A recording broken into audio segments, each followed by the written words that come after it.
इस वीडियो में हम डिस्कस करेंगे Indian female novelist Shashi Deshpande के द्वारा लिखी गई एक short story the intrusion. Shashi Deshpande Indian female writers में एक इम्पॉर्टेंट कैरेक्टर हैं। उनकी famous novel that long silence, इस नोवेल के लिए उन्हें साहित्य अकादमी अवार्ड भी मिला था। जेंडर रोल एक बहुत ही महत्वपूर्ण विषय है उनकी नोवेल्स में। द इंट्रूजन इस स्टोरी को पब्लिश किया गया था उनकी story collection the intrusion and other stories में। इस स्टोरी का मेन थीम है मैरिटल रेप। कहानी को शुरू करने से पहले इस कहानी की कैरेक्टर्स के बारे में जान लेते हैं। कहानी में बस दो ही कैरेक्टर्स हैं जिनका कोई नाम नहीं है, सिर्फ हस्बैंड और वाइफ, यही उनकी परिचय है। कहानी की शुरुआत में हमें देखने को मिलता है कि एक लड़की अपने हस्बैंड के साथ हनीमून पे जा रही है।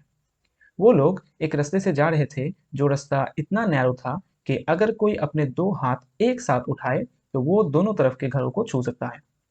आसपास के लोग उनको कुछ अलग नजरों से देख रहे थे। आसपास बहुत सारे मछली टांगे हुए थे सुखाने के लिए।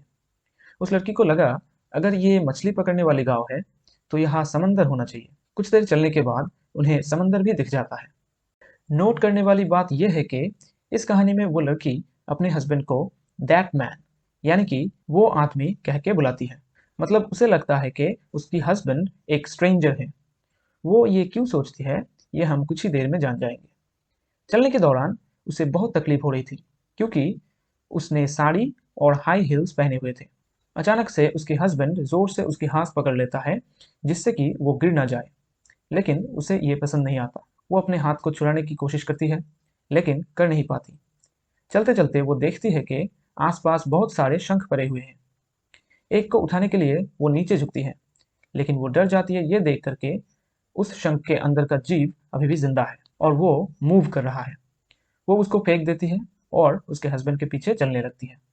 कुछ देर बाद वो लोग समंदर किनारे से, मतलब जहां से वो लोग आ रहे थे, उससे निकलकर एक गांव में पहुंचते हैं। वो लड़की देखती है उसके हस्बैंड ऑलरेडी बहुत दूर जा चुका है, इसीलिए वो भी तेजी से जाने की कोशिश करती है। उसके हस्बैंड उसे कहता है हम बस पहुंच ही चुके हैं। कुछ देर के बाद वो एक उदास से बिल्डिंग के सामने पहुंचते हैं। इसी बिल्डिंग में वो लोग रहने वाले थे। वो लड़की अंदर जाकर एक चेयर पे बैठ जाती है। वो बहुत थकी हुई थी। उसके हस्बैंड उससे पूछता है ये एक अच्छी जगह है ना? वो लड़की अपने अंदाज में कहती है हाँ। हालांकि जिस रूम में वो लोग रहने वाले थे वो रूम उस लड़की को पसंद नहीं आया था, यहाँ तक कि उसे खटमल के बदबू आने भी लगे थे। फिर उसके हस्बैंड उससे पूछता है कि उसे कुछ चाहिए या नहीं। उसने कहा एक कप चाय। ये सुन के उसकी हस्बैंड रूम से बाहर चला जाता है। लेकिन अब उस लड़की को लगता है कि काश उसकी हस्बैंड रूम में ही रहता, क्योंकि अनजान जगह पे आकर उसे अब डर लगने लगा था। कुछ देर बाद उसके हस्बैंड लौट आता है और अचानक से उससे बहुत ही फ्रैंकली बात करने लगता है। वो कहता है कि वो लोग बहुत ही खुशकिस्मत है जो उन्हें अपने हनीमून के लिए ये जगह मिला, और ये संभव हुआ है क्योंकि उसका एक सीनियर ऑफिसर जो अपने बीवी के साथ यहाँ आने वाला था वो नहीं आया। अब वो लड़की इस जगह के बारे में सोचने लगती है। वो जगह कुछ अजीब सा है क्योंकि उसे नहीं लगता यहाँ कोई फैमिली के साथ आता है। रूम में एक घिसी पिटी बेड है, उसके ऊपर का चादर भी मैला है। उसे लगा कि वो अपने हस्बैंड से कहकर ये चादर चेंज करवाए, लेकिन वो ऐसा नहीं कर पाए। ये जगह देखकर उसे लगा काश वो अपनी घर होती। कुछ देर बाद चाय आया जिसमें से केरोसिन की बदबू आ रहा था। उसे बहुत ही भूख लगी थी और उसे अपनी माँ की याद आने लगी जिसने उसके यहाँ आने से पहले उसके बैग में कुछ मिठाई डाल दिया था, लेकिन वो अपनी बैग खोलकर उसे खा ना सकी क्योंकि उसे लगा कि अगर वो ऐसा करती है तो उसकी हस्बैंड उसे एक लालची लड़की सोच सकता है। उसे याद है जब लड़के वाले उसे देखने आए थे तो लड़के की माँ ने उससे पूछा था कि उन्हें सिंपल एंड सोफिस्टिकेटेड लड़की चाहिए। शादी से कुछ दिन पहले वो लड़की अपने बाप के पास जाकर कहती है कि उसे ये शादी नहीं करनी। तो उसके बाप ने उससे पूछा क्यों नहीं करनी, और अगर वो ये शादी नहीं करेगी तो क्या करेगी? उस लड़के में क्या बुराई है? और अभी भी उनका दो छोटी बेटी है जिनकी शादी करवानी है।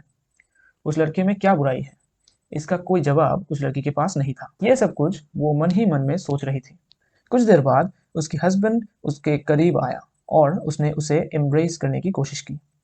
उस लड़की ने खुद को छुड़ाने की कोशिश की बहुत बार, लेकिन उसका पकड़ बहुत मजबूत था और वो अब डरने लगी थी। फिर एक बहाना बना के वो बाहर निकल गई। फिर सूर्यास्त हो गया। उस लड़की की इच्छा ये थी कि वो बाहर समंदर किनारे जाए, लेकिन उसकी हस्बैंड ने मना कर दिया। वो चाहती थी कि उसके हस्बैंड के साथ पहले उसका फ्रेंडशिप हो, लेकिन उसके हस्बैंड ऐसा नहीं चाहता था। उसे लगता था कि क्योंकि अभी वो लड़की उसका वाइफ है तो वो उसके साथ कुछ भी कर सकता है। कुछ देर बाद उसके हस्बैंड चेंज करने के लिए अंदर जाता है और उसे पास वाले कमरों में से इंटीमेट साउंड सुनाई देने लगा, जिससे वो ऑकवर्ड हो गई और उसने विश किया कि काश वो यहाँ नहीं आते। फिर वो अंदर चली गई चेंज करने के लिए। चेंज करने के बाद उसके हस्बैंड का नज़र उस पर पड़ता है और फिर उस लड़की को लगता है कि उसका हस्बैंड कोई स्ट्रेंजर है जो कि उसे गंदी नज़रों से देख रहा है। उसके हस्बैंड ने फिर से उसे एम्ब्रेस करने की कोशिश की, लेकिन फिर से वो कुछ बहाना बना के उससे बच गई।